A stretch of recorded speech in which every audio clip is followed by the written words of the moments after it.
Hello बच्चों, मैं लखन सैनी स्वागत करता हूं आप सबका कक्षा 12 की गणित विषय की ऑनलाइन कक्षा में। बच्चों, हम पढ़ रहे हैं हमारी पाठ्य पुस्तक की मॉड्यूल संख्या 5 में अध्याय 19 जिसका नाम है प्रायिकता। इसके भाग 7 में बच्चों आज हम सीखेंगे एक यादृच्छिक चर का प्रायिकता बंटन बनाना। आपको हमेशा की तरह अपनी नोटबुक और पेन लेके बैठना है बच्चों। हर एक कॉन्सेप्ट को ध्यान से समझते हुए नोट कर लेना है और बाद में सभी का आपको अच्छे से अभ्यास भी करना है। आइए शुरू करते हैं आज की कक्षा और सबसे पहले समझते हैं कि यादृच्छिक चर क्या होता है।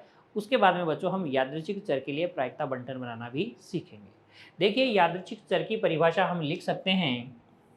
यादृच्छिक चर वह फलन होता है जिसका प्रांत यादृच्छिक परीक्षण का प्रतिदर्श समष्टि होता है और जिसका परिसर बच्चों वास्तविक संख्या होती है। तो यादृच्छिक चर क्या हो गया बच्चों? एक फलन हो गया जिसका कि प्रांत क्या हो? प्रतिदर्श समष्टि हो, जिसका परिसर क्या हो? वास्तविक संख्याएं हो। क्लियर? चलिए एक उदाहरण के माध्यम से इस बात को और क्लियर करते हैं, परिभाषा को और अच्छे ढंग से समझते हैं। हम एक यादृच्छिक परीक्षण ले लेते हैं बच्चों। यादृच्छिक प्रयोग में ले रहा हूं 3 सिक्कों को एक साथ उछालना। प्रयोग क्या कर रहे हैं हम? 3 सिक्कों को एक साथ उछालने का प्रयोग कर रहे हैं। 3 सिक्कों को एक साथ उछालना। तो जब आप 3 सिक्कों को एक साथ उछालेंगे बच्चों, तो इस प्रयोग का प्रतिदर्श समष्टि सैंपल स्पेस क्या हो जाएगा? देखो, तीनों उछालों में हेड आ सकता है। प्रथम 2 उछालों में तीनों सिक्कों पर हेड आ सकता है। तीनों सिक्कों पर हेड आ सकता है बच्चों। 2 सिक्कों पर, पहले 2 सिक्कों पर हेड आ जाए, तीसरे पे टेल या हेड टेल टेल आ सकता है। तीनों सिक्कों पर टेल आ सकता है। पहले 2 पे टेल और आखिरी पे हेड आ जाए, पहले पे टेल आखिरी 2 पे हेड आ जाए, या एकांतर क्रम में आ सकता है टेल टेल और हेड टेल हेड। इस प्रकार से ये 8 संभावित परिणाम हो सकते हैं 3 सिक्कों को एक साथ उछालने पर। अब देखिए, मैं एक फलन x डिफाइन करता हूं, फलन x परिभाषित कर रहा हूं इस प्रतिदर्श समष्टि S से किसमें? वास्तविक संख्याओं के समुच्चय R में। किस प्रकार से परिभाषित कर रहा हूं? x में क्या है बच्चों? x के अंदर x है, स्मॉल x है, सच दैट x क्या है? x चितों की संख्या है, चितों की संख्या है। x क्या है? चितों की संख्या है बच्चों। तो इस प्रकार से परिभाषित ये फलन x क्या हो जाएगा हमारे लिए? इस x को हम क्या बोलेंगे? यादृच्छिक चर बोलेंगे। और इसी का प्रायिकता बंटन बनाना हम सीखेंगे इस भाग में बच्चों। तो यादृच्छिक क्या है? कुछ नहीं है बच्चों, यादृच्छिक चर एक फलन है। किसका फलन है? प्रतिदर्श समष्टि को प्रांत लेना है, वास्तविक संख्याओं के समुच्चय को परिसर लेना है। जैसे कि अगर मैं यहाँ पर इस फलन के परिसर की बात करूं, x के परिसर की बात करूं, तो x का परिसर क्या हो जाएगा? चितों की संख्या इस अभिप्रयोग के लिए क्या क्या हो सकती है? मान लीजिए 0 भी हो सकती है, एक भी चिता आपको प्राप्त नहीं हो। जैसे कि ये परिणाम आपको दिखा रहा है, यहाँ पे चितों की संख्या कितनी है? 0 है। चितों की संख्या 1 भी हो सकती है, 2 भी हो सकती है, या बच्चों कितनी हो सकती है? 3 भी हो सकती है। जैसे कि आपको यहाँ 1, 2 और 3 परिणाम दिख रहे हैं जिसमें चितों की संख्या कितनी है? 1 है। ये यहाँ पर 1 परिणाम, 2 परिणाम और 3 परिणाम ऐसे हैं जहाँ चितों की संख्या कितनी है? 2 है। ये एक परिणाम ऐसा है जहाँ पर चितों की संख्या कितनी है? 3 है। तो यहाँ पर यादृच्छिक चर के मान हो गए 0, 1, 2 और 3। ये इसका क्या हो गया? परिसर हो गया बच्चों। क्लियर हो गया? यादृच्छिक चर की परिभाषा में अब आपको कोई दिक्कत नहीं है। किसी भी अभिप्रयोग के लिए यादृच्छिक चर के मान आप निकाल सकते हैं ना। यादृच्छिक चर के मान यानी कि उसका परिसर आप बता सकते हैं। चलिए बच्चों, अगर आपको ये समझ में आ गया है तो अब हम बढ़ते हैं आगे और देखते हैं यादृच्छिक चर का प्रायिकता बंटन क्या होता है। तो पहले यादृच्छिक चर के प्रायिकता बंटन की परिभाषा नोट करेंगे, उसके बाद में इसको समझेंगे बच्चों। देखिए परिभाषा आप नोट कीजिए। यादृच्छिक चर x का प्रायिकता बंटन x के प्रत्येक मान के लिए प्रायिकताओं का बंटन है। यादृच्छिक चर के कई मान हो सकते हैं, हर एक मान के लिए अगर आप प्रायिकता निकाल लें और x के मान और x के मानों के संगत प्रायिकताओं के मानों का अगर हम बंटन बना लें तो ये क्या कहलाएगा, यादृच्छिक चर का प्रायिकता बंटन कहलाएगा। देखिए बच्चों कैसे, जैसे कि हमने जो अभी अभी प्रयोग लिया था 3 सिक्कों को एक साथ उछालना, उसमें यादृच्छिक चर x के मान क्या क्या थे, 0, 1, 2 और 3 थे। और अगर हम इनके x के संगत मानों की प्रायिकता देखें, प्रायिकता x देखें तो x का मान 0, एक भी चित्त प्राप्त नहीं होने की प्रायिकता कितनी थी, 1/8। एक चित्त कितने परिणामों में आया था, 3 परिणामों में आया था, तो प्रायिकता हो जाएगी 3/8। 2 चित्त भी 3 परिणामों में आया था तो 3/8, और 3 चित्त एक ही परिणाम में आया था तो 1/8। तो इस प्रकार से आप एक बंटन बना लेंगे बच्चों। इस प्रकार का जब आप बंटन बनाएंगे तो ये जो बंटन होगा, इस प्रकार का ये बंटन, ये क्या कहलाएगा, प्रायिकता बंटन कहलाएगा। ये लो जी टेबल बना दी मैंने, है ना, ये क्या है, हमारा प्रायिकता बंटन है। तो प्रायिकता बंटन की परिभाषा में भी अब आपको कोई दिक्कत नहीं होनी चाहिए बच्चों। प्रायिकता बंटन क्या होता है, प्रायिकता बंटन अगर आपसे कोई पूछे तो आप क्या कहेंगे, यादृच्छिक चर के मान और उनके संगत बारंबारताओं के मानों का बंटन क्या कहलाता है, प्रायिकता बंटन कहलाता है। अब ध्यान दीजिएगा यहाँ पर प्रायिकता बंटन में अगर आप सिग्मा करें इन सभी प्रायिकताओं का, अगर आप इन सभी प्रायिकताओं को जोड़ेंगे बच्चों तो ये हमेशा किसके बराबर आएगा, 1 के बराबर आएगा। यादृच्छिक चर के प्रत्येक मान के लिए जो प्रायिकताएं हैं उनका योगफल सदैव किसके बराबर होता है, 1 के बराबर होता है। यादृच्छिक चर आपको समझ में आ गया, उसका प्रायिकता बंटन आपको समझ में आ गया बच्चों। तो अब आप हल कर सकते हैं हमारी पाठ्य पुस्तक के कुछ उदाहरण। देखिए कौन कौन से उदाहरण आप हल कर सकते हैं, समझ सकते हैं बच्चों। देखिएगा सबसे पहले हम चर्चा करते हैं उदाहरण संख्या 27 की। इसे अब आप हल कर सकते हैं बहुत ही आसानी से। देखिए 2 पासे एक साथ फेंके जाते हैं तो ये हमारा हो गया अभिप्रयोग। यादृच्छिक अभिप्रयोग क्या है, 2 पासे एक साथ फेंके जाना।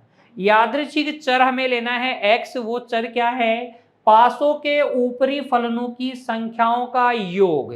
पासों के ऊपरी फलनों की संख्याओं का योग क्या है, हमारे लिए यादृच्छिक चर है।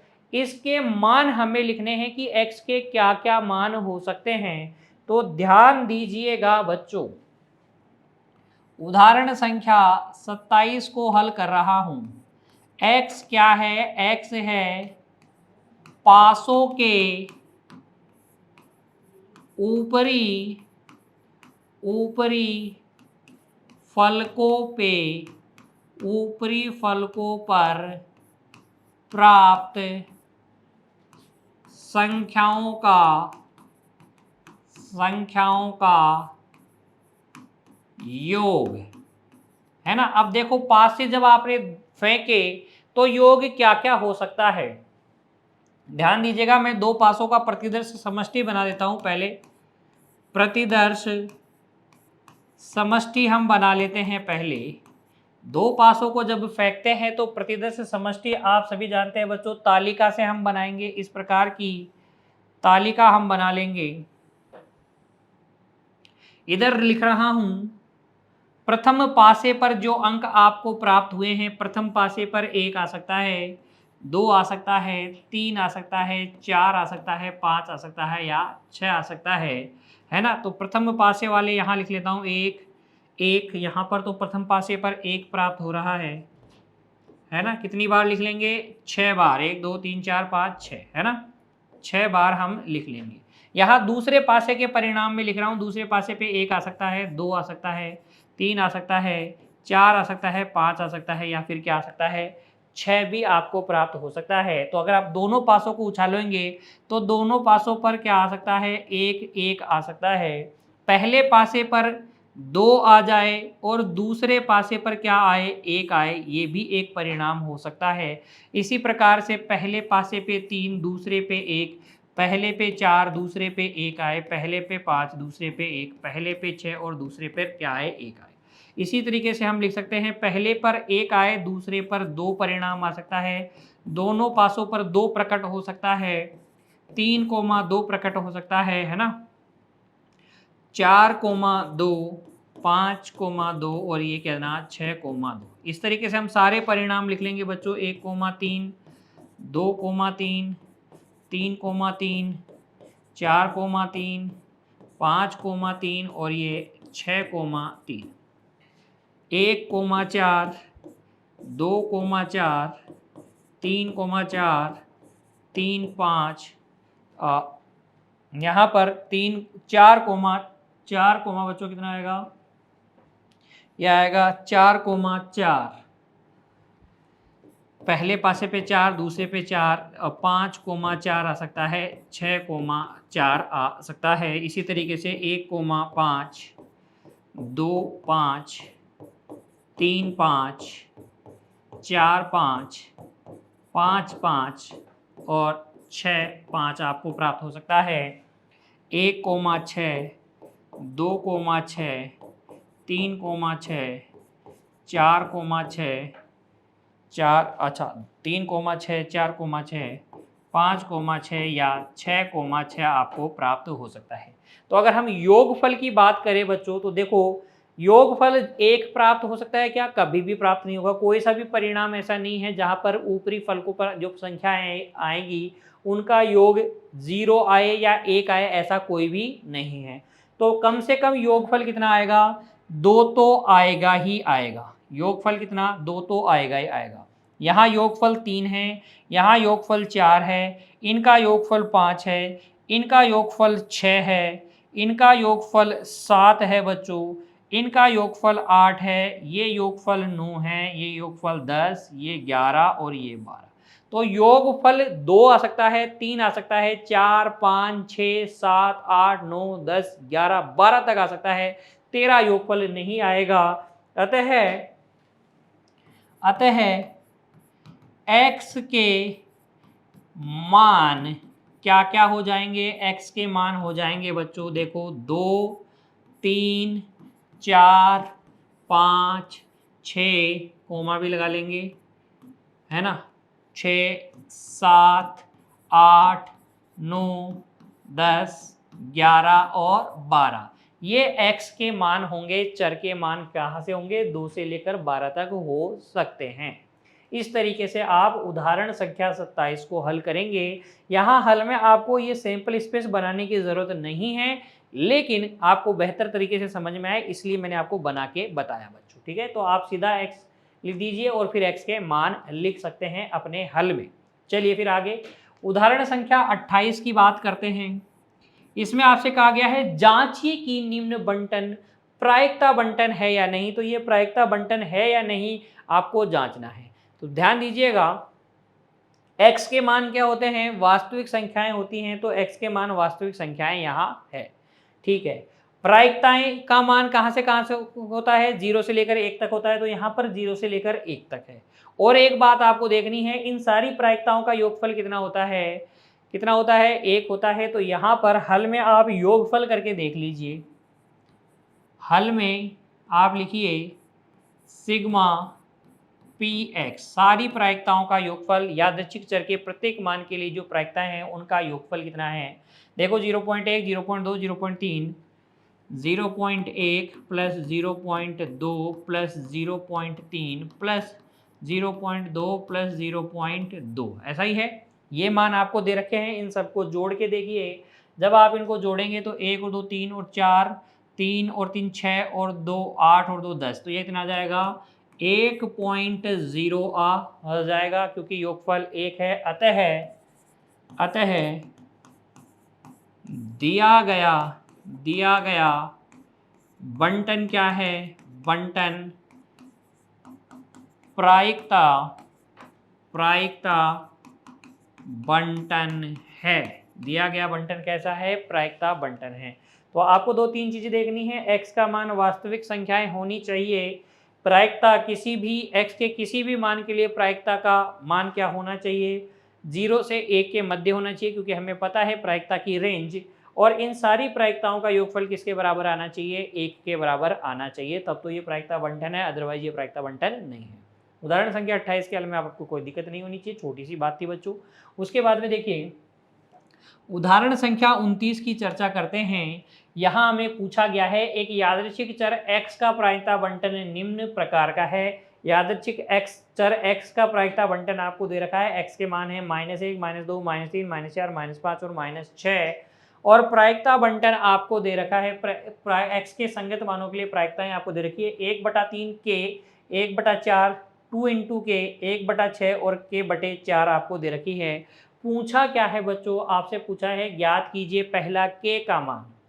तो आप देखिए हल में क्या करेंगे, k का मान ज्ञात करने के लिए, क्योंकि हमें पता है सिग्मा px सारी प्रायिकताओं का योगफल कितना होता है, 1 होता है, तो सबको जोड़ लेंगे, इन सभी प्रायिकताओं को जोड़ लेंगे, 1/3 plus k plus 1/4 plus 1/4 2k 1/6 2k plus 1/6 plus k/4 सबका योगफल कितना आएगा, 1 आएगा।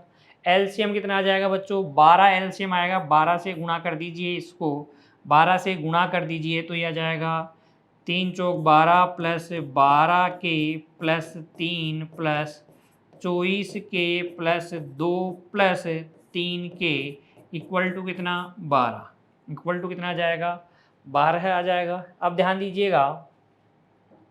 दीजिएगा बच्चों, यहाँ पर सबको जोड़ लेते हैं, 12k 24k 36k और 3k कितना हो जाएगा, 39k हो जाएगा। 4 और 3 7 और 2 9, 7 और 2 9, 9 12 में से घटाएंगे तो 3 बचेगा। k का मान आ जाएगा यहाँ से 1/13, कितना आ जाएगा, k का मान आ जाएगा 1/13। फिर आपको ज्ञात करना है, देखिए प्रायिकता ज्ञात करनी है x > -4। तो यहाँ पर देखिए हल, प्रायिकता x > -4 आपको ज्ञात करना है, इसका मतलब आपको सबको जोड़ना है। प्रायिकता x = -3 प्लस प्रायिकता x = -2 प्लस प्रायिकता x = -1, है ना। -1, -2 और -3 ये सब x के मान -4 से बड़े हैं, तो इन तीनों की प्रायिकताओं को आपको जोड़ना है। तो 1/3 प्लस k प्लस 1/4 आपको करना है, यानी कि ये हो जाएगा 1/3 प्लस k का मान है 1/13 प्लस 1/4, है ना। देखो 13 और इनका एलसीएम ले लेंगे, एलसीएम कितना आ जाएगा, 4 × 12, 12 को 13 से गुणा करेंगे, 13 दूनी 26 हासिल 2, 13 कम 13 और 2 15, 156 एलसीएम आ जाएगा। 3 का भाग लगा लीजिए, 3 पंजे 15, 3 पंजे 15 बच्चों, 52 आ जाएगा। 13 एकम 13, 13 दूनी 26, 12 आ जाएगा। 4 × 12, 4 × 12, 4 नाम 36, 39 ये आपके पास आ जाएगा। तो जोड़ लेंगे, जोड़ लीजिए, 9 और 2 11 और 2 13 की 3 हासिल 1, 1 और 1 2 और 3 5, 5 5 10, 103/156 इस प्रायिकता का मान आ जाएगा। इसी प्रकार से आपको तीसरे में निकालना है। देखिए प्रायिकता x < -4, तो यहाँ पर देखिए हल, प्रायिकता x < ये किसके बराबर होगा, प्रायिकता x = -5 प्लस प्रायिकता x = -6 भी है क्या। बंटन में देखिए x = -6 है क्या, तो -6 है, -7 नहीं है। इन दोनों को जोड़ लेंगे, 1/6 प्लस k/4 को 1/6 ये हो जाएगा 1/6 प्लस k का मान 13 है, तो 13 × 4, 13 गुणा कितना जाएगा, 4, k/4 का मतलब हो गया 1/13/4। एलसीएम ले लेंगे तो आ जाएगा 13 चौक 52, 52 गुणा 2 करेंगे तो 104 एलसीएम आ जाएगा। 6 एकम 6, 6 चौक 6 एकम 6, 104 आएगा, 102 आएगा।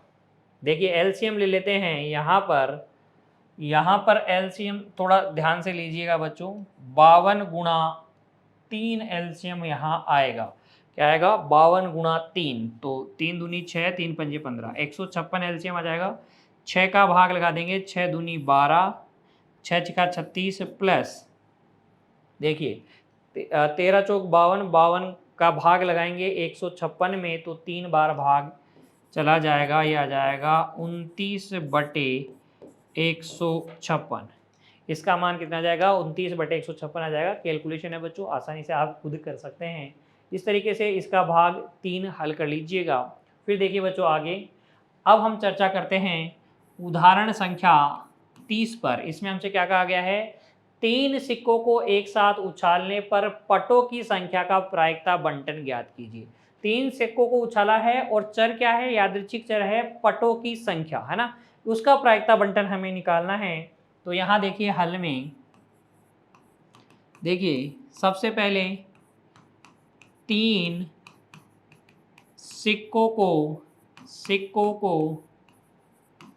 उछालने पर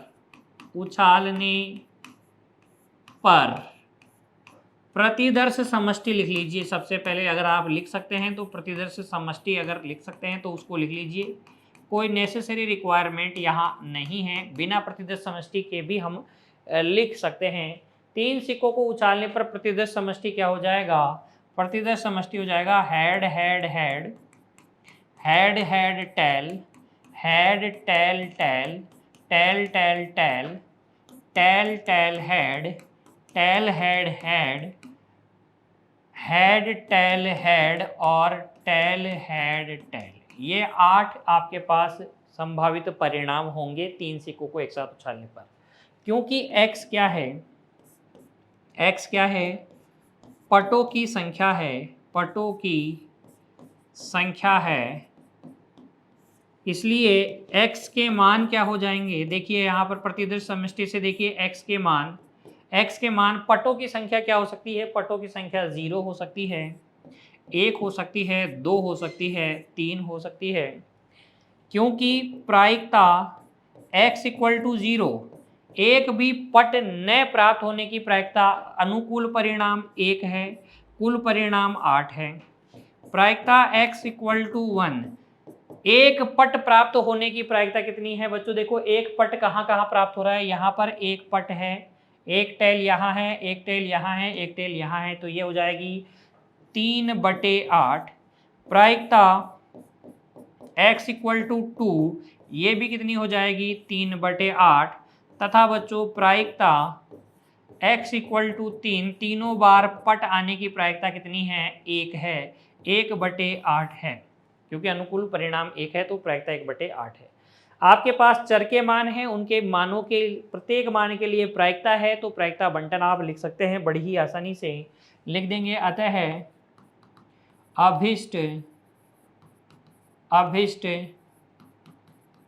प्रायिकता बंटन, अभिष्ट प्रायिकता बंटन हो जाएगा, x के मान लिखेंगे 0, 1, 2, 3 और प्रत्येक मान के लिए प्रायिकता लिखेंगे बच्चों 1/8, 3/8, 3/8 और 1/8, ये हो जाएगा प्रायिकता बंटन। इस तरीके से आप प्रायिकता बंटन लिख देना बच्चों। तो आज की कक्षा में हमने क्या सीख लिया बच्चों, यादृच्छिक चर के विषय में सीखा, यादृच्छिक चर का प्रायिकता बंटन बनाना हमने सीखा। उम्मीद करता हूँ इन दोनों कॉन्सेप्ट्स में अब आपको कोई दिक्कत नहीं है।